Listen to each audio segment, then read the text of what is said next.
Gente, foi anunciado no mês passado que Queer as Folk, o reboot de uma das séries gays mais influentes de todos os tempos, foi cancelado na primeira temporada. E nessa semana, no dia 6, estreia nos cinemas Mais Que Amigos, que os produtores estão vendendo por aí como a primeira comédia romântica gay lançada por um grande estúdio. Na verdade não é, né? Já teve com Amor Simon alguns anos atrás. Mas com Amor Simon foi lançado pela Fox Searchlight, que era uma produtora menor dentro da Fox. E essa talvez seja a primeira comédia romântica gay adulta, inclusive com cenas de sexo. Queer as Folk e Mais Que Amigos encararam o mesmo desafio, o que significa oferecer representatividade num mundo que já tem filmes e séries gays o tempo todo no streaming. E eles encararam esse dilema de um jeito completamente diferente. Eu já vi os dois e posso dizer, obviamente, não deu certo para Queer as Folk. Será que vai dar certo para Mais Que Amigos?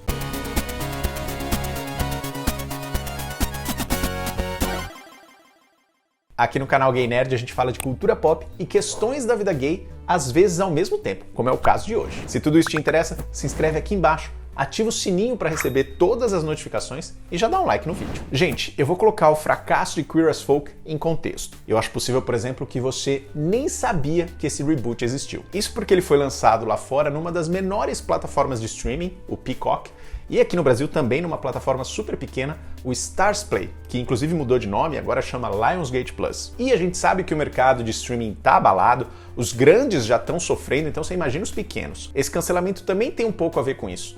Eu duvido que o Peacock, que pertence à NBC Universal, vá continuar existindo desse jeito durante muito tempo. Mas talvez para a galera mais velha, esse fracasso da série seja uma grande frustração, porque a gente tem muito carinho pelo Queer as Folk original, que foi exibido entre 2000 e 2005 e foi pioneiro em muitos aspectos. Eu até elegi como uma das 10 séries LGBTQIA+, mais importantes de todos os tempos. Quer ver a lista completa? Clica aqui para assistir. Então esse reboot não tinha só um grande legado para honrar, mas ele tinha que fazer isso num cenário completamente diferente. A série original era idolatrada exatamente porque ela oferecia representatividade e cenas de sexo gay numa época em que isso era muito raro na TV. Hoje, personagens gays com complexidade, com vidas completas, com problemas reais, existem em várias obras culturais. Às vezes como protagonistas e às vezes como coadjuvantes, perfeitamente integrados num círculo social onde a sua sexualidade não é o traço mais importante para a trama, né? Como é na vida real. Então, diante desse cenário, o que o reboot decidiu? Ele tentou cumprir uma representatividade que a série original não tinha. Então, mais minorias, mais etnias e mais pessoas das letrinhas LGBTQIA+. E aí a gente tem o primeiro grande problema.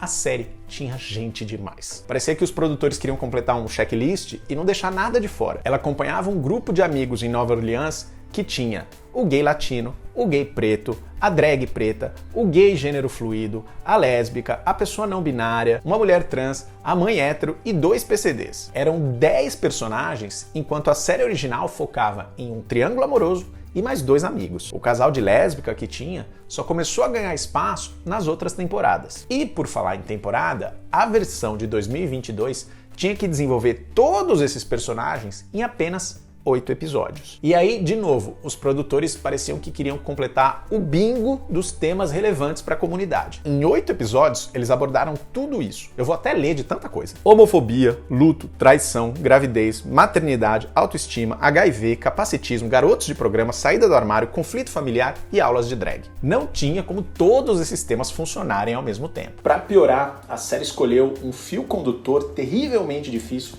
que é o fato de que no primeiro episódio a balada que os personagens frequentam é invadida por um atirador homofóbico que mata várias pessoas, parecido com o que aconteceu na balada Pulse em Orlando em 2016. E obviamente esse evento é super traumático e marca a vida dos personagens ao longo dos 8 episódios. Então meio que não sobrava tempo, não sobrava espaço para esses personagens sequer respirar, sequer existir. E nisso que a gente nota a grande mudança de paradigma do que era representatividade lá em 2000 e que é representatividade em 2022. A série original era criticada por retratar os personagens exclusivamente como gays, né? Indo em lugares gays, discutindo relacionamentos gays, fazendo sexo gay. A identidade deles estava reduzida meramente à esfera sexual e afetiva, principalmente a sexual. E aí, em 2022, a gente vai para o caminho totalmente inverso. Esses personagens quase não existiam como indivíduos gays na esfera sexual e afetiva. Eles meio que existiam como avatares da existência política do que é ser gay. Os nossos dramas, os nossos traumas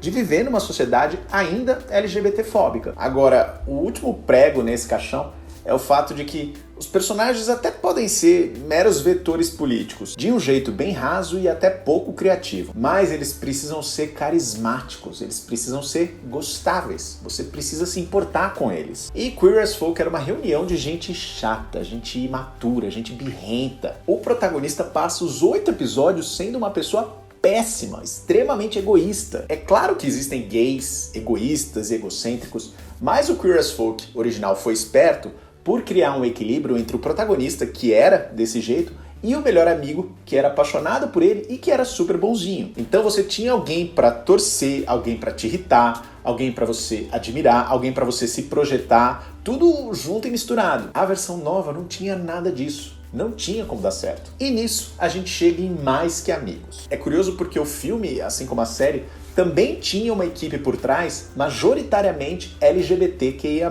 E o projeto surgiu exatamente dessa discussão do que se espera de um filme gay hoje em dia. O protagonista, o Billy Eichner, que também é o roteirista e o produtor, já está em Hollywood há bastante tempo, e o filme é meio que uma paródia do que ele mesmo já passou. Tem uma cena maravilhosa logo no começo, que eles até usam no trailer, que é o personagem dele explicando por que ele não deu certo como roteirista de um filme gay. Porque o produtor do filme fica o tempo inteiro tentando deixar o filme menos gay, ou mais clichê, e aí o Billy começa a rebater com mais clichês ainda e se irrita e vai embora. O Billy Eichner se consagrou em Hollywood com um estilo de humor que é raivoso mesmo, ele tá sempre criticando, sempre reclamando, sempre acelerado, e o personagem é um pouco uma extensão disso. Só que como todo bom comediante de stand-up, o Billy é um cara muito analítico, muito aguçado. Então quando o projeto desse filme foi anunciado, todo mundo já esperava algo razoavelmente inteligente sobre as questões reais da vivência gay. E foi isso que chamou minha atenção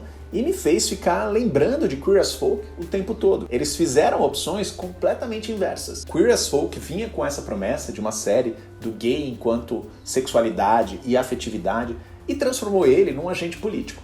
E nesse meio caminho, caiu numa série de clichês. Mais Que Amigos faz o contrário. Ele vem de um projeto que teria um forte viés político, mas ele abraça os clichês para virar uma comédia romântica, para mostrar o gay centralmente numa história de afeto e sexualidade, sendo que a mera existência desse afeto e dessa sexualidade também já é um manifesto político. A trama é bem básica mesmo de comédia romântica. O protagonista é um podcaster e curador de um museu LGBTQIA+, que diz que não quer se apaixonar. E aí ele acaba se apaixonando exatamente por quem? Pelo cara mais gostosão da balada, todo descamisado, que também não quer namorar. E aí a gente volta na questão da representatividade.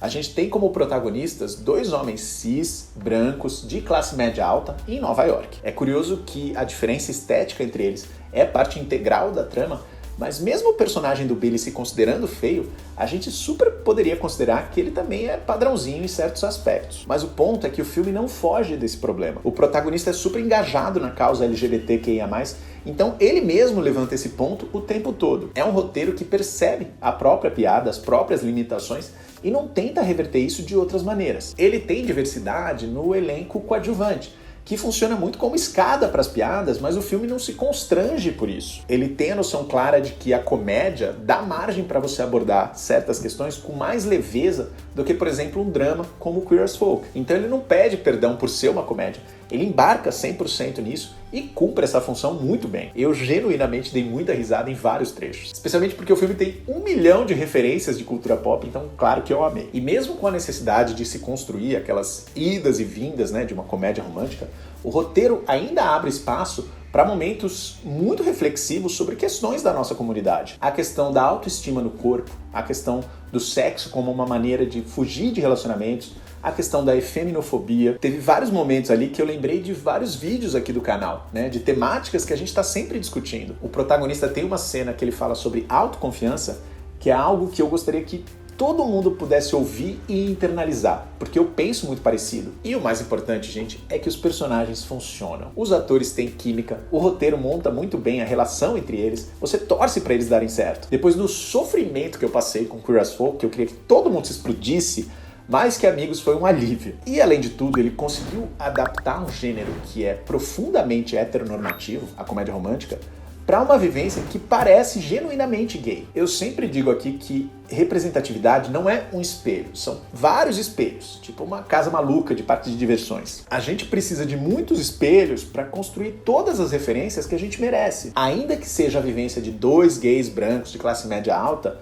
mais que amigos, entendeu isso. E entendeu que ele não tem como passar uma mensagem positiva, uma mensagem de orgulho, uma mensagem ativista, sem a gente gostar dos personagens, gostar da trama, gostar dos clichês. A gente precisa ser levado pela emoção também. Queer as Folk quis usar todos os espelhos do mundo, mas não conseguiu convencer ninguém a ficar nessa casa maluca.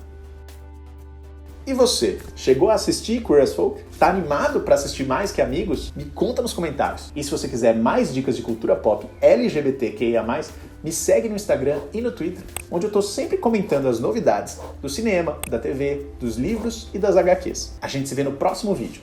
Cada vez mais gay, cada vez mais nerd.